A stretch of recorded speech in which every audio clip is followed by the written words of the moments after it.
Movie کے شروع میں ایک لڑکی کو دکھایا جاتا ہے جس کا نام کرسٹین ہے۔ کرسٹین ایک بینک میں لون آفیسر کے طور پر کام کرتی ہے۔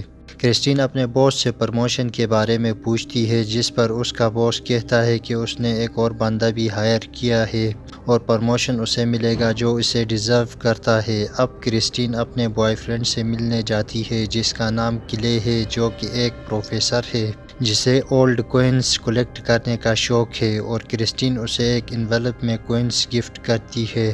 سین شفٹ ہوتا ہے۔ کرسٹین اپنے بینک کے کاؤنٹر میں بیٹھی ہے، تبھی ایک اولڈ لیڈی وہاں آتی ہے۔ وہ لیڈی کرسٹین سے کہتی ہے کہ میری مالی حالت ٹھیک نہیں ہے، لہٰذا آپ مجھے لون ایکسٹینشن دیں۔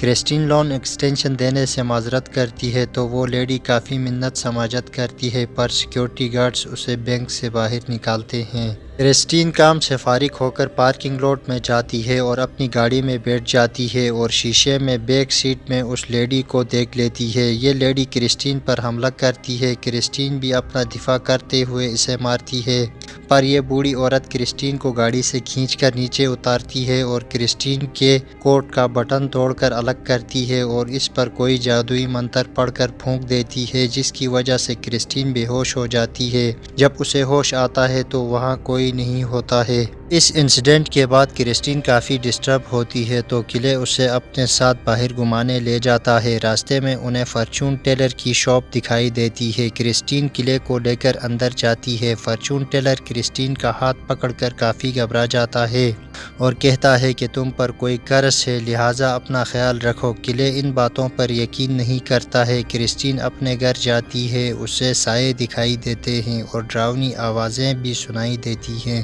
اگلے روز کرسٹین اپنے بینک جاتی ہے جہاں اسے اس بوڑھی عورت کا ہاتھ دکھائی دیتا ہے اور اس کے ساتھ اس کے ناک سے خون نکلنا شروع ہوتا ہے۔ خون کی وجہ سے بینک مینیجر کی شرٹ مکمل سرخ ہو جاتی ہے۔ کرسٹین دوڑ کر اس بوڑھی عورت کے گھر جاتی ہے اور اس کی بیٹی سے ملتی ہے اور اس سے سوری کہتی ہے۔ تب کرسٹین کو پتہ چلتا ہے کہ وہ عورت مر چکی ہے، جس پر کرسٹین بہت پریشان ہوتی ہے تو بوڑھی عورت کی بیٹی بتاتی ہے کہ اس کی امی نے کرسٹین پر کالا جادو کیا ہے۔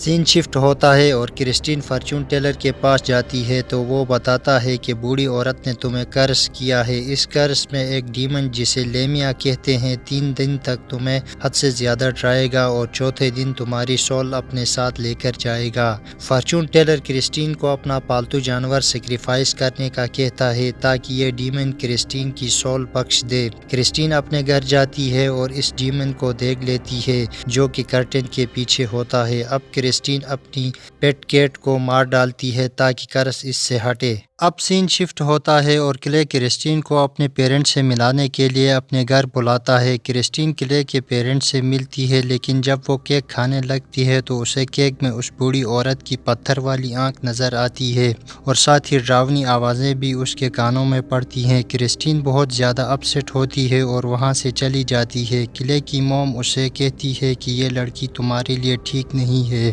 کرسٹین غصے کی حالت میں فارچون ٹیلر کے پاس جاتی ہے اور اسے برا بھلا کہتی ہے کہ تمہاری وجہ سے میں نے اپنی کیٹ کو سیکریفائس کیا، بٹ وہ ڈیمن اب بھی میرے پیچھے پڑا ہے۔ جس پر فارچون ٹیلر کہتا ہے کہ وہ ایک عورت کو جانتا ہے اور وہی عورت تمہارا علاج کر سکتی ہے، پر اس کی فیس زیادہ ہے اور تمہیں فیس ارینج کرنا ہوگا۔ کرسٹین اپنے باس سے پیسے مانگتی ہے پر وہ دینے سے انکار کرتا ہے تو کرسٹین اپنے گھر کی بہت سی چیزیں فروخت کرتی ہے، مگر پھر بھی پیسے کم پڑتے ہیں۔ لیکن کلے وہاں پہنچ کر کرسٹین کو پیسے دیتا ہے، جس پر کرسٹین بہت زیادہ خوش ہو جاتی ہے۔ سین شفٹ ہوتا ہے۔ کرسٹین اور فارچون ٹیلر اس عورت کے پاس جاتے ہیں۔ عورت کرسٹین سے کہتی ہے کہ وہ پوری کوشش کرے گی۔ اب یہ 4 لوگ ایک ریچول پرفارم کرنے والے ہیں اور وہ سول جس کے بھی اندر آئے اسے بکرے پر ہاتھ رکھنا ہوگا تاکہ سول بکرے کے اندر جائے، اور عورت کا اسسٹنٹ اسے چھرے سے قتل کرے گا، لہٰذا یہ لوگ ریچول شروع کرتے ہیں۔ اتنے میں وہ سول عورت کے اندر داخل ہوتی ہے اور کرسٹین عورت کا ہاتھ اٹھا کر بکرے پر رکھوا دیتی ہے تو سول بکرے میں داخل ہو جاتی ہے عورت کا اسسٹنٹ بکرے کو مارنے کے لیے آگے بڑھتا ہے پر بکرا اس کے ہاتھ کو کاٹ لیتا ہے اور سول اس کے اندر داخل ہوتی ہے اور وہ کرسٹین پر حملہ کرتا ہے۔ عورت جادو کی مدد سے اپنے اسسٹنٹ کو ہوا میں اٹھاتی ہے اور سول اس سے باہر نکالتی ہے۔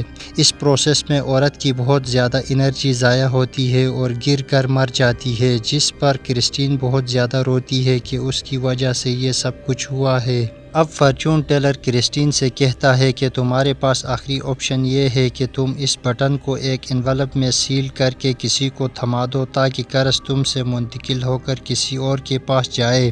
کرسٹین پوچھتی ہے کہ کیا ہم کسی مرے ہوئے انسان کو یہ قرض منتقل کر سکتے ہیں، جس پر فارچون ٹیلر اس بوڑھی عورت کو منتقل کرنے کا کہتا ہے جس کی وجہ سے کرسٹین اتنا سفر کر رہی تھی۔ اب کرسٹین قلعے کے ساتھ جا رہی ہوتی ہے اور اس کے پاس لفافے میں وہ بٹن بھی ہوتا ہے۔ تبھی ایک بوڑھا آدمی ان کی گاڑی کے سامنے آتا ہے اور قلعے بریک لگاتا ہے، جس کی وجہ سے سارے ڈاکومنٹس مکس ہوتے ہیں۔ قلعے کرسٹین کو اس کے گھر ڈراپ کرتا ہے۔ کرسٹین سیدھے قبرستان جاتی ہے اور کھدائی کر کے بوڑھی عورت کی لاش نکالتی ہے اور وہ سیلڈ لفافہ اس بوڑھی عورت کے منہ میں گھسا دیتی ہے اور اسے برا بھلا بھی کہتی ہے۔ اگلے روز کرسٹین بہت زیادہ خوش ہے کیونکہ اس نے اس قرض سے چھٹکارا حاصل کیا تھا اور اس کا پروموشن بھی ہوا تھا۔ وہ ریلوے اسٹیشن قلعے سے ملنے جاتی ہے کیونکہ ان دونوں نے ویکنڈ ٹرپ پلان کیا ہوا تھا، لیکن ریلوے اسٹیشن پر قلعے اسے ایک لفافہ دیتا ہے اور کہتا ہے کہ یہ تمہارا والا لفافہ ہے جو کہ میرے والے لفافے سے تبدیل ہوا تھا۔ قلعے لفافہ کھول کر وہی بٹن دکھاتا ہے جس پر اس بوڑھی عورت نے قرض کیا ہوا تھا۔ یہ دیکھ کر کرسٹین کے اوزان ختم ہو جاتے ہیں۔ کرسٹین خوف کی وجہ سے ریلوے پلیٹ فارم سے نیچے گر جاتی ہے اور ریلوے ٹریک سے چپک جاتی ہے۔ قلعے اسے بچانا چاہتا ہے پر اتنے میں ٹرین بہت قریب آتی ہے اور دوسری طرف ریلوے ٹریک میں آگ بھڑکتی ہے۔ ٹریک جہنم کی طرف کھل جاتا ہے اور ڈیمن کے ہاتھ کرسٹین کو کھینچ کر ہیل میں لے جاتے ہیں۔ قلعے بہت زیادہ روتا ہے، اسے بہت افسوس ہوتا ہے کہ وہ اپنے پیار کو نہیں بچا سکا۔ مووی کے اینڈ میں قلعے کے ہاتھ میں وہ قرض والا بٹن ہوتا ہے اور وہ اس ڈیمن سے ریونج لینے کا ارادہ کرتا ہے۔ اس کے ساتھ یہ مووی یہاں پر اینڈ ہو جاتی ہے۔